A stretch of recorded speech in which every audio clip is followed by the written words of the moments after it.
Bismillahirrahmanirrahim. Assalamualaikum warahmatullahi wabarakatuh. Waalaikumsalam warahmatullahi wabarakatuh.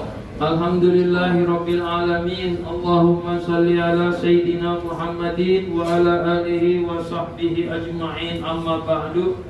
Jamaah sidang salat zuhur yang dirahmati Allah Subhanahu wa taala, kembali kita melanjutkan pembahasan kita dalam rangka mencari pengetahuan tentang Ramadan. Untuk hari ini saya akan bahas tentang fikih puasa. Ringkasan fikih puasa dalam mazhab Al-Imam Syafi'i. Saya cenderung membaca karena yang namanya fikih sudah matang, sudah jadi, tinggal kita terima saja. Puasa secara bahasa berarti menahan. Menurut istilah syar'i berarti menahan diri dari sesuatu perkara yang membatalkan puasa, mulai terbit fajar sampai terbenamnya matahari dengan niat tertentu. Yang dimaksud dengan niat tertentu, puasa itu ada 3 jenis. Ada puasa wajib, ada puasa sunnah, ada puasa nazar. Wajib juga, nazar juga termasuk wajib. Satu lagi ada puasa kifarah, puasa yang tidak kita bisa membayar nazar, tetapi kita sudah terlanjur berkata, kalau anak saya kerja, saya mau bersedekah misalnya. Ternyata dia tidak punya rezeki untuk bersedekah, maka itu bisa digantikan dengan puasa. Nah, itu tergantung niatnya. Dasar wajib puasa, surat Al-Baqarah 183 yang sering kita bahas. Hikmah puasa antara lain menahan hawa nafsu, mengurangi syahwat, memberikan pelajaran bagi orang kaya untuk merasakan lapar, sehingga menumbuhkan rasa kasih sayang kepada fakir miskin dan menjaga dari maksiat. Syarat sah puasa: 1. Islam, 2. Berakal, 3. Bersih dari haid dan nifas, 4. Mengetahui waktu. Jadi waktu puasa dia tahu, misalnya tidak di dalam goa yang dia tidak bisa melihat matahari siang atau malam, tapi dia mengetahui subuh kapan, maghrib kapan. Diperbolehkan untuk berpuasa. Tidak sah puasa bagi orang kafir, orang gila walaupun sebentar, perempuan haid atau nifas, dan puasa pada waktu yang diharamkan berpuasa seperti hari raya atau hari tasyrik. Hari tasyrik 3 hari setelah sholat Idul Adha, berarti tanggal 11, 12, 13 itu hari tasyrik diharamkan berpuasa. Adapun perempuan yang terputus haid atau nifasnya sebelum fajar, maka puasanya tetap sah dengan syarat telah niat sekalipun belum mandi sampai pagi. Jadi malamnya, mohon maaf yang ibu-ibunya haid atau nifas yang terakhir, nifas hari yang terakhir atau haid hari yang terakhir, tiba-tiba sebelum fajar berhenti, stop. Nah, sekalipun dia belum mandi hadas besar, maka dia tetap berpuasa. Mandinya menyusul. Kalau dia sudah memastikan sebelum fajar, dia sudah tahu pasti sudah putus haid atau nifasnya, sudah selesai.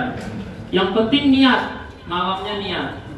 Syarat wajib puasa: pertama, Islam. Puasa tidak wajib bagi orang kafir dalam hukum dunia, namun di akhirat mereka tetap akan diadab karena kekafirannya. Mukallaf yaitu balik dan berakal. Mukallaf ini balik dan berakal. Jadi anak yang sudah balik dan sudah berakal, sudah bisa membedakan mana baik, mana buruk. Tidak wajib, namun orang tua wajib memerintahkan puasa putrinya berpuasa sejak kecil 7 tahun dan memukul sewajarnya jika meninggalkan puasa saat berumur 10 tahun. Mampu mengerjakan puasa, bukan orang lansia atau orang sakit. Lansia yang tidak mampu berpuasa atau orang sakit yang tidak ada harapan untuk sembuh menurut medis wajib mengganti puasanya dengan membayar fidyah, yaitu 1 mud sekitar 6,25 ons makanan pokok beras untuk setiap harinya. Jadi kalau 1 hari dia meninggalkan puasanya, maka wajib mengganti dengan fidyah. Kalau sekiranya dia sakitnya menurut medis tidak kunjung sembuh dan lansia, dan lansia kan tahun depan makin tua, maka makin melemah. Sehingga orang-orang yang seperti ini harus mengganti dengan yang namanya fidyah. 1 hari dia meninggalkan puasanya, menggantinya dengan 6,25 ons makanan pokok. Ya, kalau di kitab berarti beras. Sekitar 6,25 ons, 6,25 ons itu kita ganti, kita berikan kepada fakir miskin untuk 1 hari. Kalau 10 hari tinggal dikali 6,25 dikali 10 dan seterusnya. Mukmin tidak wajib bagi musafir, mukim. Ya, jadi termasuk syarat wajib berpuasa yaitu mukim.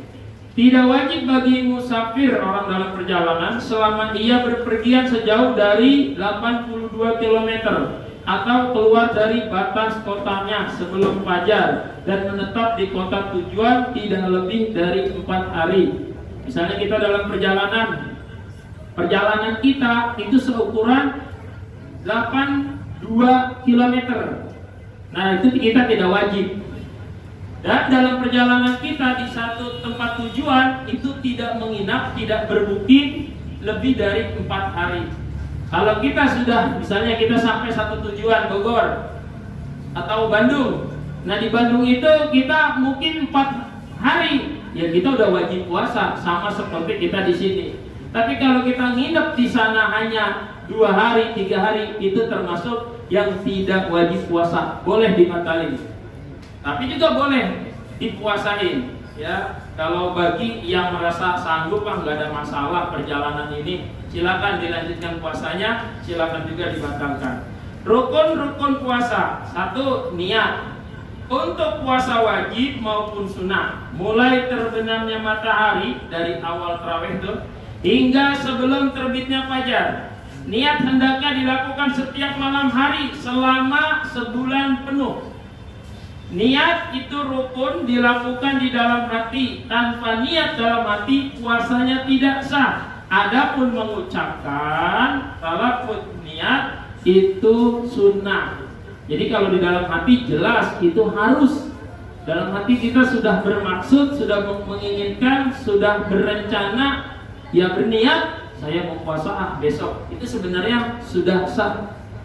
Saya mau puasa karena Allah. Apalagi ditegaskan dengan lisan. Nawaitu shauma ghadin an adai, ini yang terjadi sering di masjid-masjid Indonesia, ya. Walaupun ada juga masjid yang tidak menjalankan. Menghindari perkara yang membatalkan puasa, kecuali jika lupa atau dipaksa seperti misalnya kayak saudara kita di Rohingya, kan orang-orang yang berpuasa tuh wajib disuruh batalin, kalau enggak dibunuh. Ya bagi mereka harus batalkan karena nyawa tetap lebih utama. Atau karena kebodohan yang ditolerir atau syariat jahil makzur.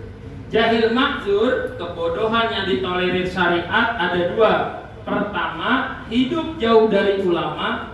Jadi ada orang yang nggak pernah ketemu ulama, nggak pernah ketemu ustadz, nggak pernah ketemu pengajian, benar-benar nggak ngerti tentang ajaran-ajaran agama. Nah, yang kedua baru masuk Islam. Orang yang baru masuk Islam di tahun pertama mungkin, ya dia masih belum ngerti, masih belum sanggup, masih belum tahu lah puasa itu sepenting apa. Nah, hal-hal begini termasuk yang ditolerir dalam agama kita. Nah, insya Allah jemaah, besok kita akan bahas fikih puasa tentang hal-hal yang membatalkan puasa. Apakah hanya sekedar makan dan minum saja? Tidak. Ada banyak macam yang itu dianggap sebagai membatalkan puasa. Mudah-mudahan dengan fikih seperti ini, puasa kita jadi sesuai dengan syariat dan tuntunan fikih syar'inya. Insyaallah. Subhanakallahumma wa bihamdika asyhadu an la ilaha illa anta astaghfiruka wa atubu ilaik. Assalamualaikum warahmatullahi wabarakatuh.